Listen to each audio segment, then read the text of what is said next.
ओम नमो भगवते वासुदेवाय। तीसरा अध्याय। समुद्र मंथन, कूर्म तथा मोहिनी अवतार की कथा।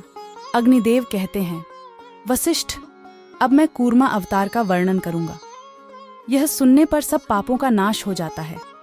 पूर्व काल की बात है, देवासुर संग्राम में दैत्यों ने देवताओं को परास्त कर दिया। वे दुर्वासा के शाप से भी लक्ष्मी से रहित हो गए थे। तब संपूर्ण देवता क्षीर सागर में शयन करने वाले भगवान विष्णु के पास जाकर बोले, भगवान, आप देवताओं की रक्षा कीजिए। यह सुनकर श्री हरि ने ब्रह्मा आदि देवताओं से कहा, देवगण, तुम लोग क्षीर समुद्र को मथने, अमृत प्राप्त करने और लक्ष्मी को पाने के लिए असुरों से संधि कर लो। कोई बड़ा काम या भारी प्रयोजन आ पड़ने पर शत्रुओं से भी संधि कर लेनी चाहिए। मैं तुम लोगों को अमृत का भागी बनाऊंगा और दैत्यों को उससे वंचित रखूंगा। मंदराचल को मथानी और वासुकी नाग को नेति बनाकर आलस्य रहित हो मेरी सहायता से तुम लोग क्षीर सागर का मंथन करो। भगवान विष्णु के ऐसा कहने पर देवता दैत्यों के साथ संधि करके क्षीर समुद्र पर आए। फिर तो उन्होंने एक साथ मिलकर समुद्र मंथन आरंभ किया। जिस ओर वासुकी नाग की पूंछ थी, उसी ओर देवता खड़े थे। दानव वासुकी नाग के निश्वास से क्षीण हो रहे थे और देवताओं को भगवान अपनी कृपा दृष्टि से परिपुष्ट कर रहे थे। समुद्र मंथन आरंभ होने पर कोई आधार न मिलने से मंदराचल पर्वत समुद्र में डूब गया।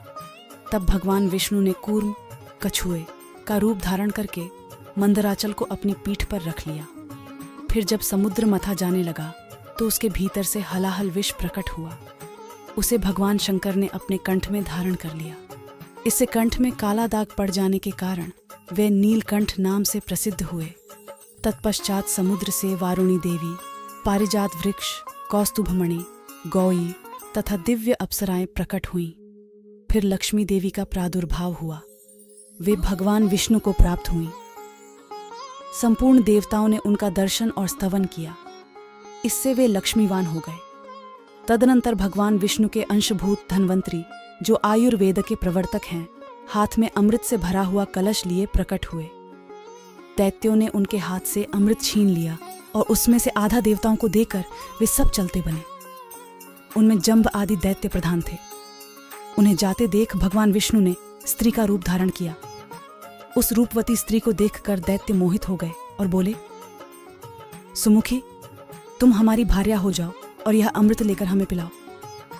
बहुत अच्छा, कहकर भगवान ने उनके हाथ से अमृत ले लिया और उसे देवताओं को पिला दिया।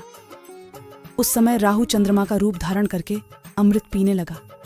तब सूर्य और चंद्रमा ने उसके कपट वेश को प्रकट कर दिया। 8, 14। यह देख भगवान श्री हरि ने चक्र से उसका मस्तक काट डाला। उसका सिर अलग हो गया और भुजाओं सहित धड़ अलग रह गया। फिर भगवान को दया आई और उन्होंने राहु को अमर बना दिया। तब ग्रह स्वरूप राहु ने भगवान श्री हरि से कहा, इन सूर्य और चंद्रमा को मेरे द्वारा अनेकों बार ग्रहण लगेगा। उस समय संसार के लोग जो कुछ दान करें वह सब अक्षय हो। भगवान विष्णु ने तथास्तु कहकर संपूर्ण देवताओं के साथ राहु की बात का अनुमोदन किया। इसके बाद भगवान ने स्त्री रूप त्याग दिया। किंतु महादेव जी को भगवान के उस रूप का पुनर्दर्शन करने की इच्छा हुई। अतः उन्होंने अनुरोध किया, भगवान, आप अपने स्त्री रूप का मुझे दर्शन करावें। महादेव जी की प्रार्थना से भगवान श्री हरि ने उन्हें अपने स्त्री रूप का दर्शन कराया। वे भगवान की माया से ऐसे मोहित हो गए कि पार्वती जी को त्याग कर उस स्त्री के पीछे लग गए। उन्होंने नग्न और उन्मत्त होकर मोहिनी के केश पकड़ लिए। मोहिनी अपने केशों को छुड़ाकर वहां से चल दी। उसे जाती देख महादेव जी भी उसके पीछे पीछे दौड़ने लगे। उस समय पृथ्वी पर जहां जहां भगवान शंकर का वीर्य गिरा, वहां वहां शिवलिंगों का क्षेत्र एवं सुवर्ण की खानें हो गईं।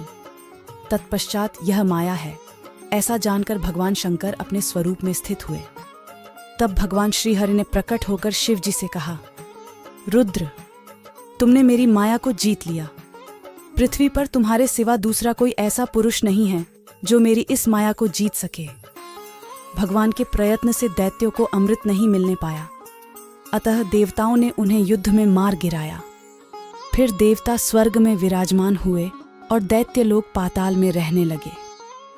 जो मनुष्य देवताओं की इस विजय गाथा का पाठ करता है वह स्वर्ग लोक में जाता है। इस प्रकार विद्याओं के सारभूत आदि आग्नेय महापुराण में कूर्मावतार वर्णन नामक 3रा अध्याय पूरा हुआ। अगर आप वेद पुराणों को सुनना चाहते हैं तो हमारे चैनल बाबा बरगी को सब्सक्राइब करें। धन्यवाद मित्रों।